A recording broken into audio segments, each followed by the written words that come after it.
آج کل عید غدیر کا بہت شورا ہو رہا ہے۔ ہم نے بچپن سے لے کر آج تک اتنا کھلم کھلا اس تہوار کو مناتے ہوئے کسی کو نہیں دیکھا، لیکن یہ 5-6 سال سے اعلانیہ طور پر اور کھلم کھلا عید غدیر کے نام سے ایک تہوار منایا جا رہا ہے۔ اس کا پس منظر اور اس کی تاریخ کچھ اس طرح سے ہے۔ عید غدیر اہل تشیع کے ہاں 352 ہجری میں ایجاد کی گئی، اور سلطان معز الدولہ اس نے بغداد کے اندر 18 ذی الحج کو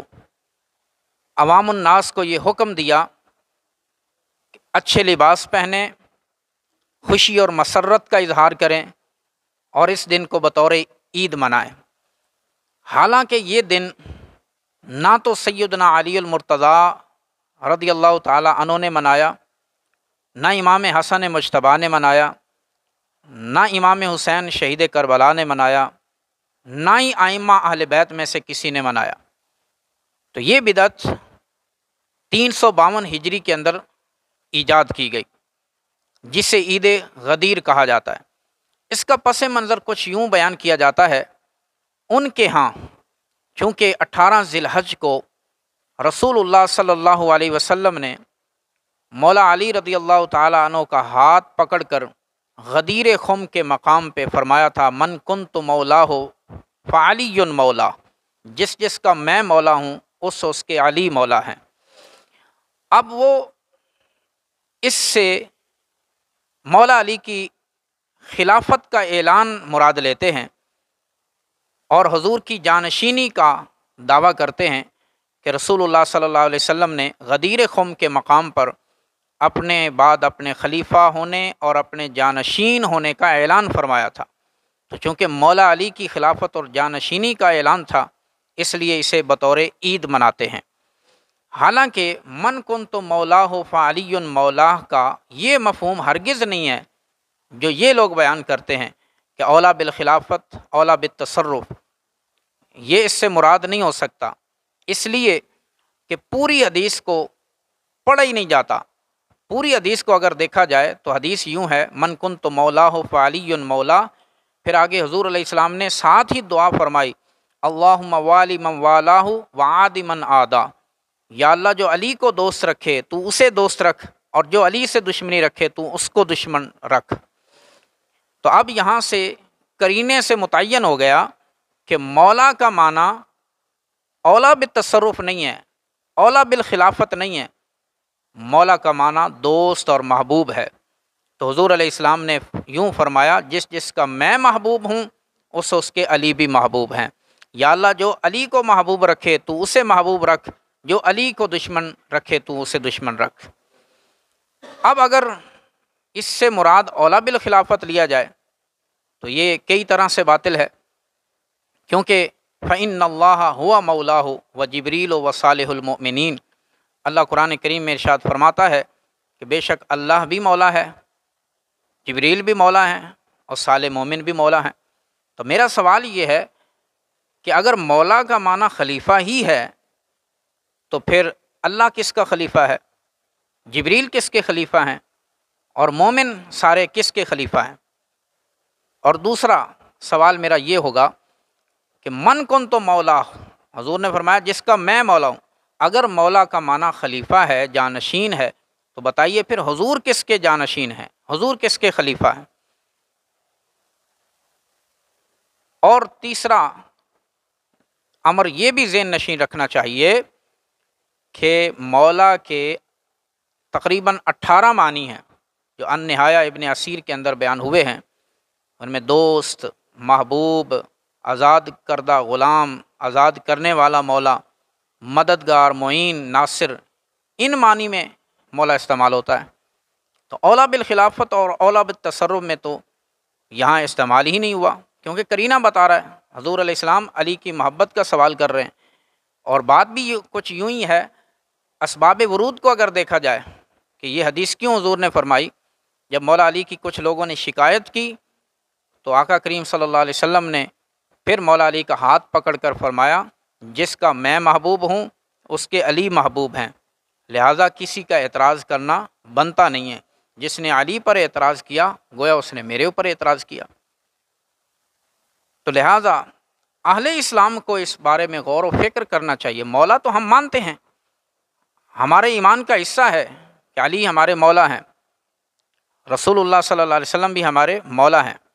اگر خلافت اور جانشینی کا سوال ہے تو صحیح بخاری کے اندر حدیث آتی ہے کہ جب حضرت عباس رضی اللہ تعالیٰ عنہ نے فرمایا تھا کہ اگر کوئی خلافت کی حضور علیہ السلام نے وصیت نہیں کی، اگر کوئی خلافت کا معاملہ ہے تو ہم چل کر حضور سے بات کر لیتے ہیں، تو مولا علی نے کیا فرمایا تھا؟ فرمایا کہ اگر ہم نے حضور سے سوال کر دیا خلافت کا اور حضور کی جانشینی کا، اور اگر آقا علیہ الصلوۃ والسلام نے منع فرما دیا تو یہ لوگ ہمیں کبھی بھی خلافت کی کرسی پر نہیں آنے دیں گے۔ لہٰذا انہوں نے انکار کر دیا اور فرمایا کہ اگر ہمارا حق ہے خلافت تو جب ہمارا حق ہوگا ہمیں مل جائے گا۔ تو اگر مولا کا معنی اولا بالتصرف اور اولا بالخلافت ہی لے لیا جائے، چلو یہ مان لیتے ہیں، تو مولا علی خلیفہ ہیں لیکن اپنی باری پر، چوتھے نمبر پر۔ پہلے خلیفہ ابوبکر صدیق رضی اللہ تعالیٰ عنہ، دوسرے خلیفہ حضرت عمر فاروق رضی اللہ تعالیٰ عنہ، تیسرے حضرت عثمان غنی رضی اللہ تعالیٰ عنہ، اور چوتھے حضرت علی المرتضیٰ رضی اللہ تعالیٰ عنہ۔ لہٰذا اس دن کو عید کے طور پر منانا یہ بالکل درست نہیں ہے، اور یہ حضرت عثمان رضی اللہ تعالیٰ عنہ کی چونکہ اسی دن شہادت ہے تو یہ تقیہ باز رافضی شہادت عثمان کے موقع پر خوشی اور مسرت کا اظہار کرتے ہیں اور اس دن کو عید کے طور پر مناتے ہیں کہ حضرت عثمان کی اس دن شہادت ہوئی ہے۔ لیکن ہمارے کچھ بزام خیش سنی حضرات جو سنی نما نیم رافضی ہیں، وہ بھی ان کے اس جال کا شکار ہو گئے اور انہی کے ساتھ جا کر مل گئے اور اس دن کو جشن کے طور پر منانا شروع کر دیا، جبکہ پہلے ایسے نہیں ہوتا تھا۔ اب افسوس کی بات تو یہ ہے اہل تشیع کی طرف سے 18 ذی الحج یوم عثمان کو بھی مشکوک بنایا جا رہا ہے، اور وہ یہ ثابت کرنے کی کوشش کر رہے ہیں ضعیف اور کمزور روایات سے کہ حضرت عثمان رضی اللہ تعالی عنہ کی شہادت 18 ذی الحج کو ہوئی ہی نہیں ہے، حالانکہ مجمع الزوائد جلد نمبر 9 کے اندر ثقہ راویوں کے ساتھ یہ روایت موجود ہے کہ حضرت عثمان غنی رضی اللہ تعالیٰ عنہ کی یوم شہادت 18 ذی الحج ہے، لیکن اتنی ثقہ اور قابل اعتماد روایتوں کو چھوڑ کر ضعیف روایتوں سے یہ ثابت کرنے کی کوشش کی جا رہی ہے کہ اس دن حضرت عثمان کا یوم شہادت ہی نہیں، حالانکہ حضرت عثمان کا یوم شہادت 18 ذی الحج ہی ہے، اور اس پر کسی کو پہلے اختلاف نہیں تھا، یہ اختلاف اب ڈالا جا رہا ہے اور اہل سنت کے خلاف ایک بہت بڑی سازش کی جا رہی ہے۔ اسی طرح باقی خلفاء کے ایام کو بھی مشکوک بنایا جا رہا ہے، تو خدا را اس سازش کو سمجھیں۔ ٹھیک ہے، حضرت مولا علی ہمارا ایمان ہے اور جان ایمان ہے، ان کے بغیر، ان کی محبت کے بغیر ہمارا ایمان ہی مکمل نہیں، ان کو مولا مانے بغیر ہمارا ایمان بھی مکمل نہیں، لیکن خدا را